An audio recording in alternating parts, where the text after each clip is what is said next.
अस्सलाम वालेकुम स्टूडेंट्स, उम्मीद करता हूँ आप खैरियत से होंगे।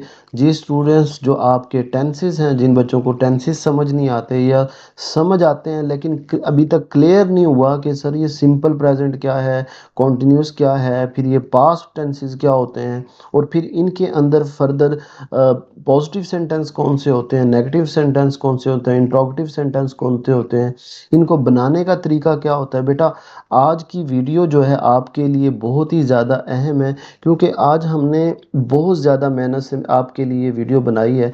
इसमें अगर आपको बिल्कुल भी नहीं पता ना सेंटेंसेस का, और बिल्कुल भी आप यूँ समझ लें कि ज़ीरो हैं, या आपको थोड़ा बहुत भी आइडिया है, तो आप इंशाल्लाह आपके लिए वीडियो बहुत ज़्यादा हेल्पफुल होने वाली है। आपने वीडियो को बेटा पूरा देखना है, क्योंकि टेंसेस की इम्पोर्टेंस क्या है ये मेरे ख्याल में मुझे बताने की बिल्कुल भी ज़रूरत नहीं है, क्योंकि जहाँ भी देखें आपके टेंसेस का इस्तेमाल है। क्यों?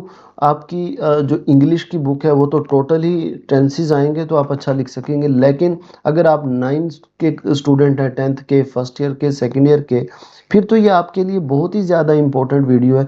क्योंकि बेटा देखें, अब आगे जो आपका कॉन्सेप्चुअल दौर आ रहा है, जो what is physics, define chemistry, ये वाले क्वेश्चन नहीं आएंगे, बल्कि अब तो आपके क्वेश्चन आएंगे कि जी जो कॉन्सेप्चुअल क्वेश्चन होंगे उसमें फिर आपको खुद लिखना होगा चीज़ों को। तो इसलिए मैंने ये टेंसेस का एक सिलसिला शुरू किया है इस चैनल पे। तो आज हम उन टेंसेस की में से पहली हमारी वीडियो है, और आपको पहली वीडियो देख के ही आपको आइडिया हो जाएगा कि हमें इसमें से समझ आएगी कि नहीं आएगी। लेकिन बेटा आपसे गुजारिश ये है कि आपने वीडियो को पूरा देखना है, बहुत ज़्यादा मेहनत से वीडियो बनाई है। इंशाल्लाह आपको समझ भी आएगी, और आपको जो टेंसेस हैं वो आसान लगेंगे। आप कहेंगे कि सर ये तो वाकई ही हमें चीज़ें समझ आना शुरू हो गई हैं। अच्छा बेटा, टेंसेस में समझने में असल गलती कहाँ पे होती है? देखिए, अब हमें पता है कि जी ये तीन बेसिक टेंस हैं, प्रेजेंट है, पास्ट है, फ्यूचर है। प्रेजेंट मौजूदा दौर का होता है, पास्ट जो गुजर गया है, और फ्यूचर जो आने वाला है। हम फिर इनके भी मज़ीद चार कैटेगरीज होती हैं, और हम क्या करते हैं, हर एक की चार चार कैटेगरीज हैं, इस तरह ये 12 टेंसेस बनते हैं। हम क्या करते हैं, क्या मसला होता है कि हम ना सारों को इकट्ठा पढ़ने की कोशिश करते हैं, इसलिए वो सारे मिक्स हो जाते हैं। तो बेटा मैंने क्या किया है, मैंने कहा कि हम ना तरीके सिर आसान अंदाज में एक एक करके करेंगे।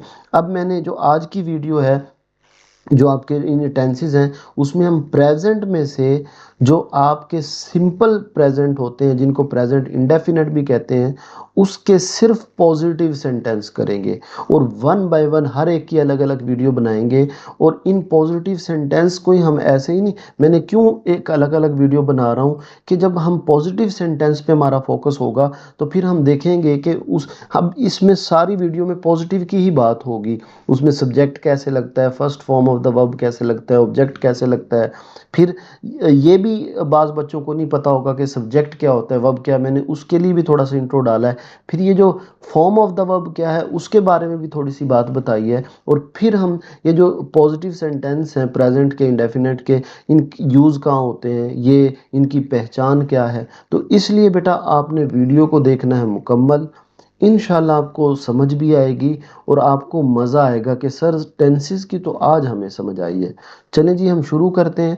तो मेरे ख्याल में आपको चीज़ कंफर्म हो गई होगी कि बेटा हम आज की वीडियो में क्या करने वाले हैं, कि जो आपके 12 टेंसेस की वीडियो होगी, उसमें जो प्रेजेंट टेंस है उसके, हमें पता है कि फर्दर चार होते हैं, और उसमें हम सिंपल प्रेजेंट जो है, जो प्रेजेंट डेफिनेट कहलाते हैं, हमारे पास तीन टाइप के होते हैं। पॉजिटिव यानी मैं स्कूल जाता हूँ, नेगेटिव मैं स्कूल नहीं जाता, क्या मैं स्कूल जाता हूँ। तो आज हम सिर्फ, हमारा जो फोकस होगा इस पॉजिटिव सेंटेंस पे होगा, और इसी तरह हम one by one, next video हमारी नेगेटिव की होगी, नेक्स्ट इंट्रोगेटिव की होगी, फिर हमारा सिंपल प्रेजेंट कवर हो जाएगा, फिर हम प्रेजेंट कॉन्टिन्यूस पे, परफेक्ट पे। तो एक एक वीडियो बना के हम ये एक कोर्स में बनाना चाह रहा हूँ। फिर हमारे प्रेजेंट, जब एक प्रेजेंट हमारा कवर हो जाएगा, पास्ट क्योंकि वो उसी तरह के हैं, तो वो चीज़ें आपको समझ आना शुरू हो जाएंगी। लेकिन मैं एक एक पे अलग अलग वीडियो बनाऊंगा ताकि आपको अच्छी समझ आए। क्योंकि मेरी बेटा आदत होती है, मैं ये नहीं करता कि आप वीडियो बना दें, चले जी हाँ जी समझ आ गई है। मैं कहता हूँ कि जब तक बच्चे को समझ ना आए, बच्चा एक एक में आप के साथ एक एक सेंटेंस शेयर करके उनके एक एक टुकड़ा करके कि जी ये सब्जेक्ट है, ये फॉर्म ऑफ द वर्ब है। आपको मज़ा आएगा मतलब इस वीडियो में, ठीक है जी। तो शुरू करते हैं जी। आज का अब हमारा जो लेक्चर है वो शुरू होगा हमारा प्रेजेंट इंडेफिनिट से, ठीक है। अब प्रेजेंट इंडेफिनिट टेंस क्या होता है? अच्छा बेटा, प्रेजेंट इंडेफिनिट टेंस है कि जो मौजूदा दौर में हो रहा हो। मसलन अब ये हमें कहाँ इस्तेमाल होते हैं या हमें ये कहाँ जुमले देखने को मिलते हैं? जब मैं रोज़मर्रा के काम के बारे में बता रहा हूँ तो वो आपको प्रेजेंट इंडेफिनिट में बताना पड़ेगा। मतलब मैं स्कूल जाता हूँ, एक डेली रूटीन बताइए, तो ये जुमला जब आप इंग्लिश में कन्वर्ट करेंगे तो ये कौन सा बनेगा? प्रेजेंट इंडेफिनिट या सिंपल प्रेजेंट। या मैं सुबह सवेरे उठता हूँ तो सुबह सवेरे उठना, ठीक है। या मैं साइकिल चलाता हूँ, तो रूटीन जो डेली रूटीन बताएं ये भी प्रेजेंट इंडेफिनिट। जब आप अपनी कोई आदत बतानी है किसी दोस्त को या पेपर में, तो तब भी आपको प्रेजेंट इंडेफिनिट टेंस ही लिखना पड़ेगा। मतलब मैं रोज़ाना वर्जिश करता हूँ, मैं चाय नहीं पीता हूँ, ये आप अपनी आदत बता रहे हो, तो आदत भी आपको किस में बतानी पड़ेगी? प्रेजेंट इंडेफिनिट में। इसी तरह आम फैक्ट्स, जो जनरल बात कोई किसी को बता रहे हो, आम फैक्ट मतलब आम हकाइक, जैसे मैं कहता हूँ कि दर्जी कपड़े सीता है, तो ये एक आम बात है, तो ये भी आपको जुमला किस में बनाना पड़ेगा? प्रेजेंट इंडेफिनिट में। मोची जूते गांठता है, इसी तरह दूधिया दूध देता है, बकरी दूध देती है, गाय चारा खाती है, तो ये आम फैक्ट हैं। जब आप इनकी बात कर रहे होंगे तो तब भी आपको प्रेजेंट इंडेफिनिट बनाना पड़ेगा, जो आज हम बनाएंगे। और आखिरी बात जो इसकी है वो ये कि कोई यूनिवर्सल ट्रूथ हो, सच्चाई बतानी हो। जैसे मैं कहता हूँ कि सूरज मशरिक से निकलता है, अब इसको सब मानते हैं, ये यूनिवर्सल ट्रूथ कहलाते हैं, तो ये भी प्रेजेंट इंडेफिनिट में बनेगा। मैं कहता हूँ ज़मीन सूरज के गिर्द घूमती है, तो ये भी आपका प्रेजेंट इंडेफिनिट टेंस में बनेगा। तो अब देखिए, हमें समझ आ गई है कि हमें प्रेजेंट इंडेफिनिट, ये जिसको सिंपल प्रेजेंट टेंस भी कहते हैं, ये कहाँ पे इस्तेमाल होते हैं या कब हम जुमले को प्रेजेंट इंडेफिनिट बनाएंगे? जब हम कोई डेली रूटीन बता रहे हो, आप अपनी कोई दोस्त को डेली रूटीन बता रहे हो कि मैं सुबह उठता हूँ, मैं सुबह जल्दी उठता हूँ, रात को देर में सोता हूँ, तो वहाँ इस्तेमाल करेंगे। आप अपनी आदत अब बता रहे हो कि मैं तेज़ चलता हूँ, वो आहिस्ता खाना खाता है, तो आदत है, तो ये भी प्रेजेंट इंडेफिनिट में। जर्नल फैक्ट्स हैं, जैसे भैंस दूध देती है, गाय चारा खाती है, दर्जी कपड़े सीता है, तो ये भी आम फैक्ट। ये भी अगर आप इस तरह की कोई बात कर रहे होंगे तो ये भी आपको प्रेजेंट इंडेफिनिट में बताना पड़ेगा। और कोई यूनिवर्सल ट्रूथ है, सच्चाई है, जैसे सूरज मशरिक से निकलता है, मैंने एग्जांपल दिया, ये भी आपको प्रेजेंट इंडेफिनिट टेंस में बताना पड़ेगा। अच्छा खैर, हमने ये चार इसके इस्तेमाल बता दिए कि कब हमें प्रेजेंट इंडेफिनिट की ज़रूरत पड़ती है। फिर भी हमें इसका कोई ना कोई आइडिया होना चाहिए कि सर हमें कोई इसकी पहचान बताएं। तो बेटा, आपको कोई जुमला दिया गया या आपके माइंड में कोई जुमला है और आपने उसको इंग्लिश में कन्वर्ट करना है, तो कब आप प्रेजेंट इंडेफिनिट के रूल लगाएंगे? जब उसके आखिर में ता है, ती है, ते है, ता हूँ, ती हूँ, ते हो, इस तरह के ता है, तू, वो आपको नज़र आ जाएगा। मैं स्कूल जाता हूँ, मैं रोज़ाना वर्जिश करता हूँ, भैंस चारा खाती है, गाय दूध देती है, वो स्कूल जाते हैं, तो ता है, ते हैं, ती हैं, ता हूँ, ते हो, इस तरह के लफ्ज़ आएंगे तो हम उस पर प्रेजेंट इंडेफिनिट लगाएंगे। मेरे ख्याल में इसका इस्तेमाल और इसका जो पहचान है वो आपके साथ हो गई होगी, ठीक है। अब बेटा, इसको बनाने का क्या तरीका होता है? मैं अब बनाने के तरीके से जाने से पहले अब जब, क्योंकि मैंने इसमें जुमला यूज़ करना है ये इस तरह के, पहले आपने सब्जेक्ट लगाना है, फिर आपने वर्ब की फर्स्ट फॉर्म लगानी है, ऑब्जेक्ट लगानी है। कुछ बच्चों को पता होगा इसका, लेकिन मैं समझता हूँ कि मैं आपको ये पहले बताऊँ कि ये सब्जेक्ट क्या होता है, वर्ब क्या होता है और ऑब्जेक्ट क्या होता है। कुछ जिनको पता है बेटा वो भी सुन लें, आपके काम आएंगे, और जिनको नहीं पता वो ज़रूर सुने, ताकि जब मैं बोलूं कि भाई आपने पहले सब्जेक्ट लगाना है, फिर वर्ब लगाना है, फिर ऑब्जेक्ट लगाना है, तो आपको पता हो कि सब्जेक्ट क्या है, वर्ब क्या है, ऑब्जेक्ट क्या है। अच्छा जी, अब मैं आपको बताता हूँ सब्जेक्ट क्या होता है। देखें बेटा, कोई भी सेंटेंस है दुनिया का, उसमें कोई ना कोई काम हो रहा होगा, वो काम कोई ना कोई कर रहा होगा, और वो काम किसी ना किसी चीज़ के ऊपर हो रहा होगा। मसलन मैं कहता हूँ कि अली सेब खाता है, अली ईट्स एप्पल। अब इसमें आप देखें, जो काम क्या हो रहा है? खाना। इसमें काम क्या हो रहा है बेटा? खाना, ईट। काम क्या हो रहा है? ईट। तो जो काम होता है इसको हम वर्ब बोलते हैं। अब इसमें ये काम कौन कर रहा है? अली, यानी खा कौन रहा है? अली। तो जो काम करने वाला होता है उसको हम सब्जेक्ट कहते हैं, इसको फाइल भी कहते हैं। लेकिन मैं कहता हूँ कि आप उर्दू को ना घुसेड़ो, बात सीधी सीधी करो कि भाई जो काम करने वाला है वो क्या है? सब्जेक्ट। जो काम है वो क्या है? वर्ब। और जिस पे काम हो रहा होता है, जैसे कौन खा रहा है? अली, तो सब्जेक्ट है। क्या काम क्या हो रहा है? खाया जा रहा है, तो ये जो काम हो रहा है ये वर्ब। और क्या खाया जा रहा है? एप्पल, तो एप्पल क्या होगा? हमारा ऑब्जेक्ट। ठीक है। इसी तरह सारा ड्रिंक्स मिल्क, सारा दूध पीती है, तो इसमें काम क्या है? ड्रिंक, पीना। अब ये होगा हमारा वर्ब। और कौन पी रहा है? सारा, तो सारा होगा सब्जेक्ट। और क्या पिया जा रहा है? दूध, तो ये हो गया हमारा ऑब्जेक्ट। ठीक है। इसी तरह ही रीड्स अ बुक, वो एक किताब पढ़ती है। अब कौन किताब पढ़ रहा है? वो, तो वो हमारे पास क्या है? सब्जेक्ट। यानी जो काम करने वाला होगा वो होगा हमारा सब्जेक्ट, जो काम होगा वो होगा वर्ब। और जो जिस पे काम हो रहा होता है, जिस पे काम होने से मुराद है कि अगर काम पढ़ना है तो क्या पढ़ा जा रहा है? किताब है, नॉवल है, क्या है? तो ये हमारा होगा ऑब्जेक्ट। इसी तरह शी राइट्स अ लेटर, तो शी क्या है? सब्जेक्ट है। वर्ब क्या है? राइट। काम क्या हो रहा है? राइट। और क्या लिखा जा रहा है? लेटर, तो लेटर होगा object. The dog chases a cat, कुत्ता बिल्ली का पीछा करता है, तो पीछा करने वाला सब्जेक्ट होता है, तो द डॉग इसमें सब्जेक्ट है। चेज करना, पीछा, तो काम क्या हो रहा है? पीछा करना, तो ये चेज वर्ब होगा। और किसका पीछा किया जा रहा है? कैट का, तो ये हमारा ऑब्जेक्ट होगा। इसी तरह my father drives a car, इसमें अब काम क्या हो रहा है? चलाना। क्या चलाया जा रहा है? कार। और कौन चला रहा है? फादर। तो अब मुझे बताएं, माई फादर क्या होगा? आप बताएं। सब्जेक्ट। ड्राइव क्या होगा? वर्ब। कार क्या होगा? ऑब्जेक्ट। इसी तरह द टीचर टीच इंग्लिश, अब इंग्लिश क्या है? आप बताएं। ऑब्जेक्ट, क्योंकि ये पढ़ाया जा रहा है। क्या काम हो रहा है? टीच, पढ़ाना, तो ये वर्ब। और इसी तरह सब्जेक्ट, कौन पढ़ा रहा है? टीचर। इसी तरह द बेबी क्राइज लाउडली, अब हम इसमें ये नहीं देख रहे कि ये एस क्यों आया है, एस, अभी तो हम ये देख रहे हैं कि जो काम कर रहा होता है वो हमारा सब्जेक्ट होता है, जो काम होता है वो हमारा वर्ब होता है, और जिस पे काम किया जा रहा होता है वो हमारा ऑब्जेक्ट होता है। मेरे ख्याल में सब्जेक्ट की, वर्ब की, ऑब्जेक्ट की आपको समझ आ गई होगी।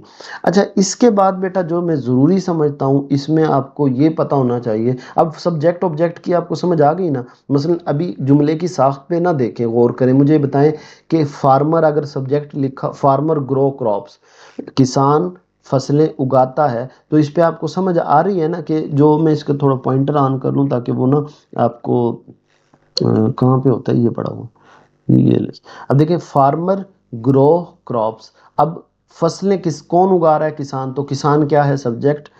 क्या काम हो रहा है? ग्रो करने का, उगाने का, तो ये वर्ब। और क्रॉप्स, मतलब ये तीन चीजें तो अब आपको बिल्कुल क्लियर हो गई होंगी ना कि किसी भी जुमले में सब्जेक्ट क्या होता है? जो काम करने वाला। वर्ब क्या होता है? जो काम हो रहा होता है। और ऑब्जेक्ट क्या होता है? जिस पे काम हो रहा होता है। ये बात क्लियर है। अब आते हैं जो ये लिखा हुआ मैं यूज करूंगा कि first form of the verb. अब इस पे एक थोड़ा सा गो थ्रू कर लेते हैं कि जो first form of the verb होती है ये क्या सीन होता है। अच्छा बेटा देखें, कोई भी इंग्लिश के अंदर कोई भी वर्ब है, लफ्ज है, जैसे प्ले है, उसकी हमेशा तीन फॉर्म होंगी। कोई भी वर्ब है, यानी कोई काम है, तो उसकी हमेशा कितनी फॉर्म होगी? तीन। पहली फॉर्म जिसको हम बेस फॉर्म, आपको ये याद नहीं रखना है कि ये बेस है, ये पास्ट है, ये हमारा मुद्दा नहीं है, बस आप यूं करें कि पहली फॉर्म, दूसरी फॉर्म, तीसरी फॉर्म। तो कोई भी दुनिया का इंग्लिश में लफ्ज है उसकी तीन फॉर्म होगी, पहली, दूसरी और तीसरी। ठीक है। अब जैसे प्ले है ना, इसकी सेकंड फॉर्म प्लेड है और थर्ड फॉर्म भी क्या है? प्लेड है। हेल्प की फर्स्ट फॉर्म हेल्प है, सेकंड फॉर्म हेल्प्ड है, थर्ड फॉर्म हेल्प्ड है। इसी तरह कुक है, तो इसकी फर्स्ट फॉर्म कुक है, सेकंड फॉर्म इसकी कुकड है, थर्ड फॉर्म इसकी कुकड है। वॉच है, तो इसकी first form watch, second form watched. अच्छा, अक्सर तो जो रेगुलर वर्ब होते हैं उनको तो ईडी आता है, बाज ऐसे भी होते हैं जिनकी ईडी से नहीं बनता। मसलन अब रीड है तो इसकी सेकंड और थर्ड फॉर्म भी रीड, रेड रेड। मेक है तो मेड, बिल्ड है तो बिल्ट बिल्ट, राइट है तो रोट रिटन, मुख्तलिफ हो सकती हैं। अब इसलिए ये मुख्तलिफ भी होती हैं, सेम भी होती हैं बेटा, इसका हमने क्या करना है, मैं क्या करूँगा, जितने अब हम जुमले बनाएंगे ना, आप कहेंगे सर ठीक है हमें ये तो समझ आ गई, ये फर्स्ट फॉर्म होती है, सेकंड फॉर्म, थर्ड, हाँ ये क्यों होती है भाई फर्स्ट सेकंड फॉर्म? बेटा किसी जुमले में आप यूँ कह लें कि प्रेजेंट इंडेफिनिट में फर्स्ट फॉर्म लग रही है, पास्ट में सेकंड लग रही है, तो इसलिए हमें ये याद करनी है कि कोई भी ये फर्स्ट फॉर्म है, ये सेकंड है और ये थर्ड है। तो ये बात तो क्लियर होगी क्यों होती है, हमें ज़रूरत क्यों होती है। अब आपके माइंड में होगा सर ये फिर हम याद कहाँ से करेंगे, यानी ये वर्ब की ये फॉर्म है। तो बेटा हम इसका ना, मैं इसीलिए आपको कह रहा हूँ कि मैंने मेहनत की है। तो हम क्या करेंगे, जो जुमले हम इसमें प्रैक्टिस किया करेंगे, जो भी जुमले हम इसमें प्रैक्टिस किया करेंगे, तो हम क्या करेंगे, उनमें जो वर्ब यूज हुए हैं ना, उनको हमने साथ साथ उनकी फर्स्ट फॉर्म, सेकंड फॉर्म और थर्ड फॉर्म याद कर लेनी है, ठीक है। अब इससे फ़ायदा आपका क्या होगा कि इसका फ़ायदा एक तो ये होगा कि आपकी वोकेबलरी डेवलप होगी। मसलन आज मैंने इस वीडियो में आपके 20 सेंटेंसेस की प्रैक्टिस करवाई है, जिस उन 20 सेंटेंसेस के ज़रिए हमने प्रेजेंट इंडेफिनिट को समझा है। तो आप क्या करें, कुछ ना करें, जो सेंटेंस की स्ट्रक्चर आप पढ़े उन्हीं के याद कर लें कि प्ले का मतलब खेलना होता है। अब उससे एक तो वोकेबलरी भी बन जाएगी आपकी, कि आपको पता चल गया प्ले खेलना, हेल्प मदद करना, कुक पकाना, वॉच देखना, बार्क भौंकना, एक्सप्लेन समझाना। एक तो आपकी वोकेबलरी डेवलप हो जाएगी, दूसरा आपकी उनकी फॉर्म ऑफ द वर्ब, यानी मैं at the end of the video इन ये आपको एक लिस्ट शो करवा दूंगा, इनको आपने याद कर लेना। कोशिश करें बेटा इनको लिख के याद करें। अब आप जब सारे टेंस का ये कोर्स ख़त्म करेंगे, आपके पास 1000 वोकेबलरी होगी। और कहते हैं कि 300, अगर आपके पास 300 लफ्ज़ भी हैं तो आराम से आप इंग्लिश बोल सकते हैं। तो ये बेटा मैंने सिलसिला शुरू किया, इसलिए आपने एक तो वीडियो को ज़रूर लाइक करना है। जो बच्चा चैनल पे नया आया है, चैनल को बेटा आपने सब्सक्राइब भी ज़रूर कर लेना है, क्योंकि अब ये हमने कोर्स शुरू किया तो इसकी वीडियो जो है ना इसी तरह अपलोड होगी, और ये बड़ी इन्फॉर्मेटिव वीडियो होगी, मतलब कोई इस तरह आपको नहीं समझाएगा, ठीक है। तो अभी देखें, अभी तो हमने बात ये की है कि सब्जेक्ट ऑब्जेक्ट अलग किया है, फिर उनकी पहचान सीखी है, अब फॉर्म ऑफ द वर्ब मैंने क्लियर कर दिया। अब हम असल चीज़ पे आ रहे हैं कि अगर हमारे पास ये सेंटेंस आता है तो हम बनाएंगे कैसे, ठीक है जी। तो चलें जी बिस्मिल्लाह करते हैं, शुरू करते हैं। अब देखें आपके पास एक सेंटेंस आया है, किसान फसलें उगाते हैं। अब जैसे ही ये लफ्ज़ आए, आपके जहन में फ़ौरन पता चले कि ये प्रेजेंट इंडेफिनिट है। सर आप हमें कैसे पता चलेगा? भाई मैंने इसकी पहचान में कहा है, एंड पे ते है, ता है, ते हो, ता हूँ, इस तरह आएगा तो वो प्रेजेंट। अब जब आपको पता चल गया है कि ये प्रेजेंट इंडेफिनिट है, तो इसका बेटा बनाने का तरीका क्या होता है? सबसे पहले आपने सब्जेक्ट लगाना है, उसके बाद आपने वर्ब की फर्स्ट फॉर्म लगानी है, वही जो हमने फर्स्ट फॉर्म देखी है, और फिर ऑब्जेक्ट लगा देना। सिंपल सा इसका स्ट्रक्चर है। सबसे पहले क्या लगाना है? सब्जेक्ट। अब वो बात आ गई है कि सब्जेक्ट क्या है? काम करने वाला। अब मुझे बताएं इस जुमले में कौन है काम करने वाला? किसान, तो किसान की इंग्लिश फार्मर, फार्मर। और इसमें काम क्या हो रहा है? उगाना, तो उगाना की होती है ग्रो, यानी उसके बाद वर्ब, और फिर क्या उगाया जा रहा है? फसलें, तो क्रॉप्स। अब देखें, फार्मर्स ग्रो क्रॉप्स, किसान फसलें उगाते हैं, फार्मर्स ग्रो क्रॉप्स, ठीक है। तो पहले आपने सब्जेक्ट लगाना है, फिर वर्ब लगाना है, और फिर ऑब्जेक्ट। प्रेजेंट इंडेफिनिट के जो सिंपल सेंटेंस हैं उनका एक ही कुलिया है, पहले सब्जेक्ट लगाएं, फिर वर्ब की फर्स्ट फॉर्म लगाएं, और फिर ऑब्जेक्ट लगाएं। किसान फसलें उगाता है, फार्मर्स सब्जेक्ट हो गया, ग्रो वर्ब हो गया, और क्रॉप्स ऑब्जेक्ट हो गया, ठीक है। अब यहाँ एक नीचे लाइन लिखी हुई है, ये शायद अभी आपको थोड़ी समझ आए, लेकिन जैसे जैसे हम आगे बढ़ते जाएंगे आपको ये बात क्लियर हो जाएगी। अच्छा बेटा आपने क्या करना है, जो first form of the verb है ना, हमेशा बाज टाइम आप देखेंगे उसके साथ एस या ई एस लगा होगा, ठीक है। ग्रो जो लिखा हुआ है इसके साथ, यानी बाज first form of the verb के साथ एस या ई एस होगा।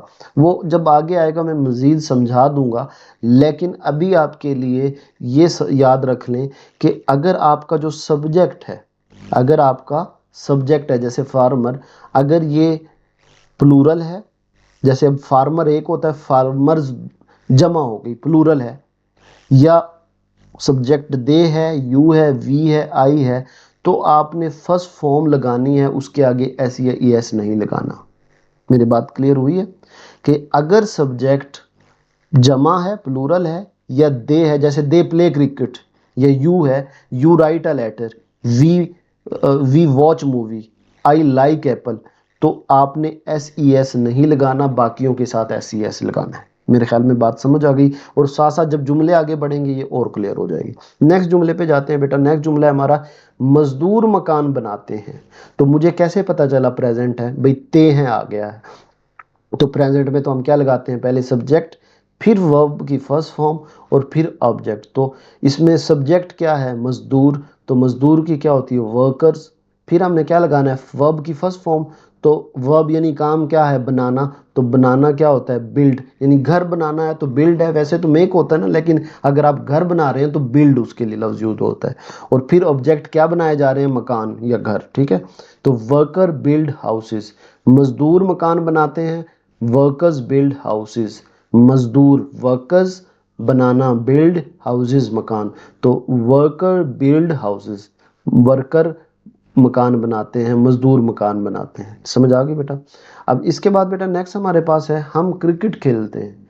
अब मुझे कैसे पता चला प्रेजेंट है भाई, देखिए ते हैं आ गया है, तो सबसे पहले क्या लगेगा, सब्जेक्ट, फिर क्या लगेगा, वर्ब की फर्स्ट फॉर्म, और फिर क्या लगेगा, ऑब्जेक्ट। तो अब सब्जेक्ट इसमें क्या है, कौन खेल रहा है, हम, तो मैंने लगा दिया वी।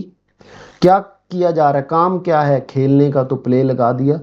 और क्या खेला जा रहा है, क्रिकेट, तो क्रिकेट लगा दी। तो वी प्ले क्रिकेट, हम क्रिकेट खेलते हैं, ठीक है। तो हम क्रिकेट खेलते हैं, वी प्ले क्रिकेट, हम क्रिकेट खेलते हैं, वी प्ले क्रिकेट, ठीक है जी।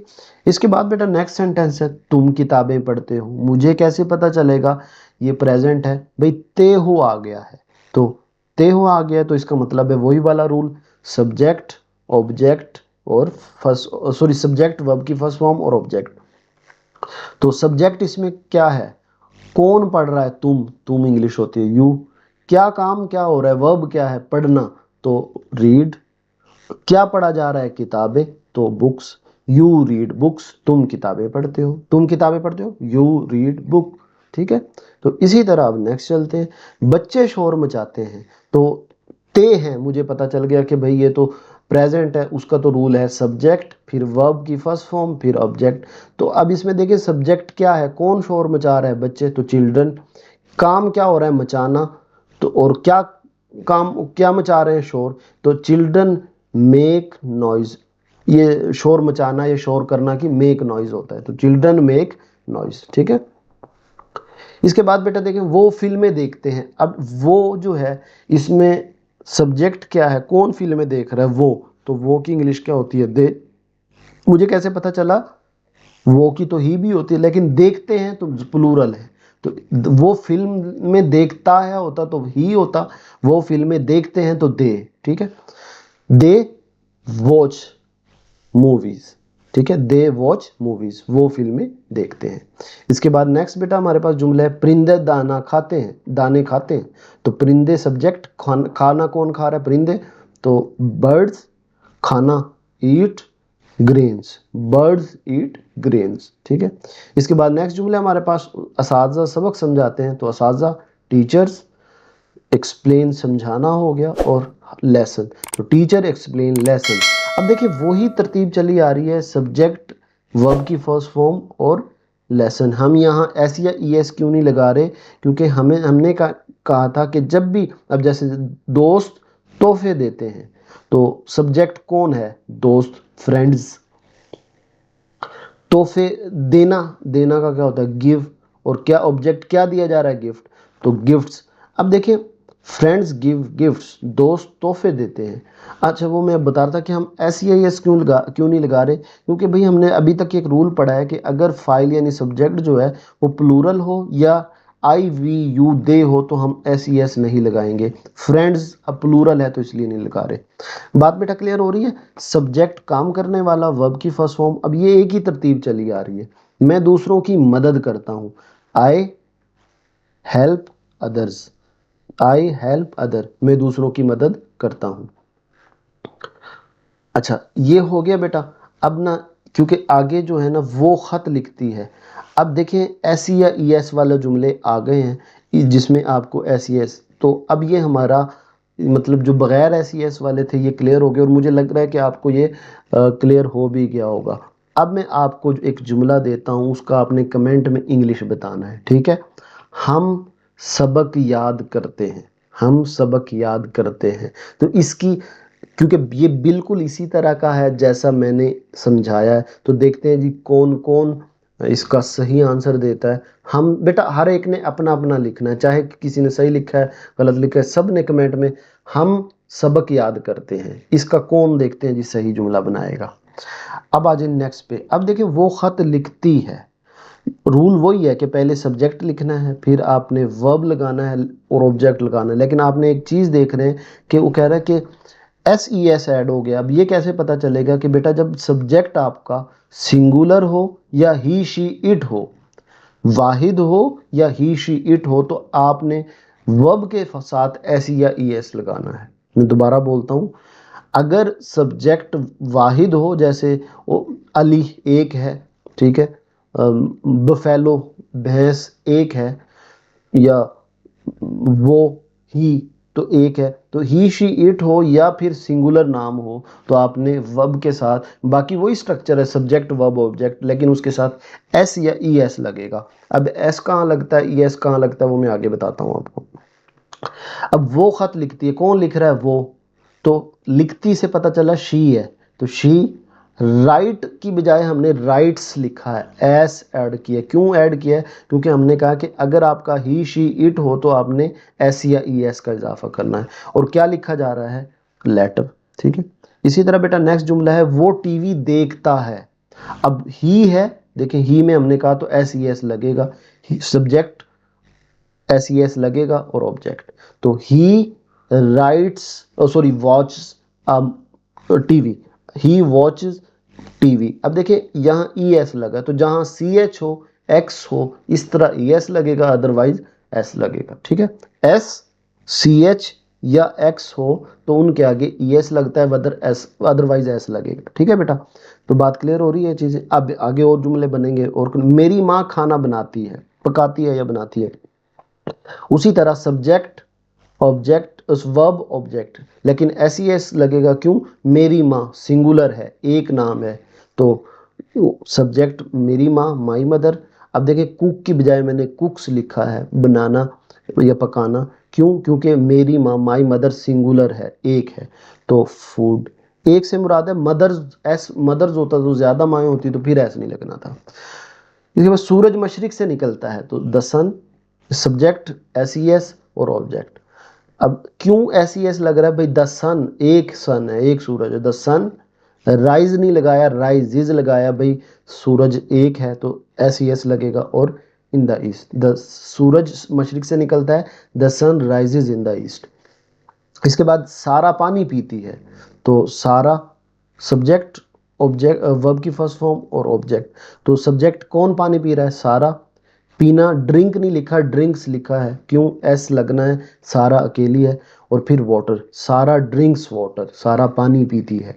इसके बाद ये शोर करती है, जैसे मैं कह रहा हूँ कि ये चीज़ शोर कर रही है, तो ये ती है आगे है, तो प्रेजेंट इंडेफिनिट है, तो वही subject first form of the verb S E S के साथ और ऑब्जेक्ट। एस ई एस क्यों है, क्योंकि इट, तो हमने नीचे देखें इट के साथ ही शी इट हो या सिंगुलर हो तो एस ई एस लगाना है। It makes noise.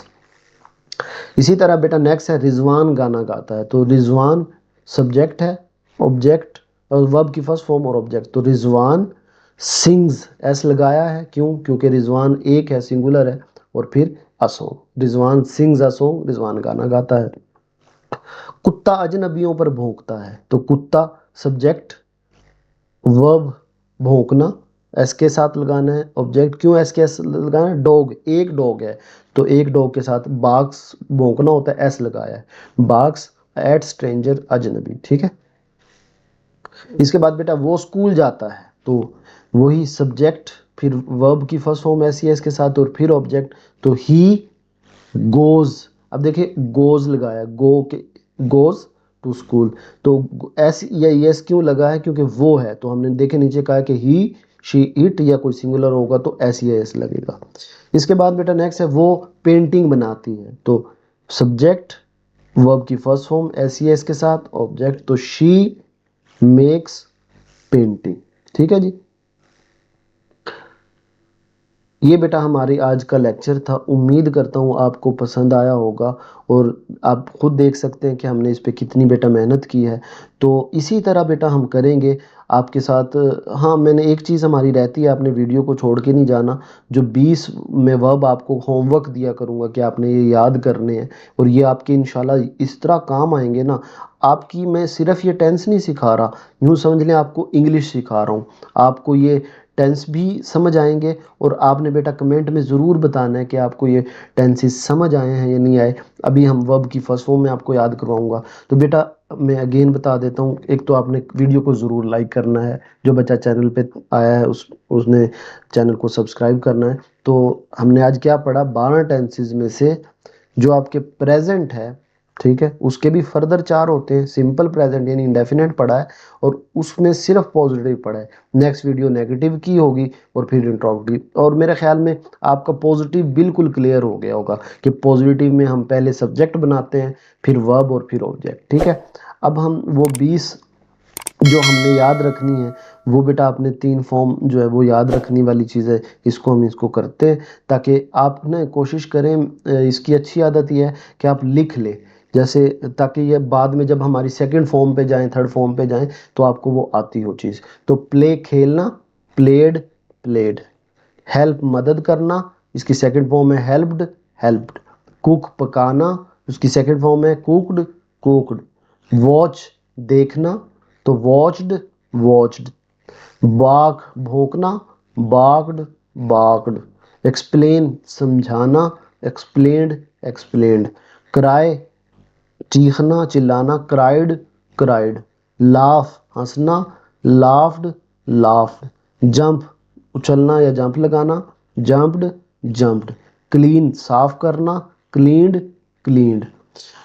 ये बेटा मैं क्यों बता रहा हूँ, आपने ये याद करना है लिख के कि भाई इनकी ये उर्दू मतलब है और ये इनकी फर्स्ट सेकंड थर्ड फॉर्म है। क्योंकि बेटा फर्स्ट सेकंड थर्ड फॉर्म तो आपने याद करनी है ना।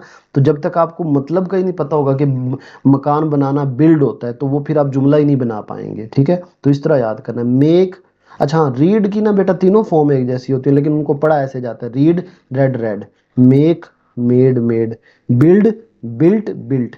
Right, wrote, written. Drink, drank, drunk. Give, gave, given. Grow, grew, grown. Rise, rose, risen. Teach, taught, taught. Go, went, गोन।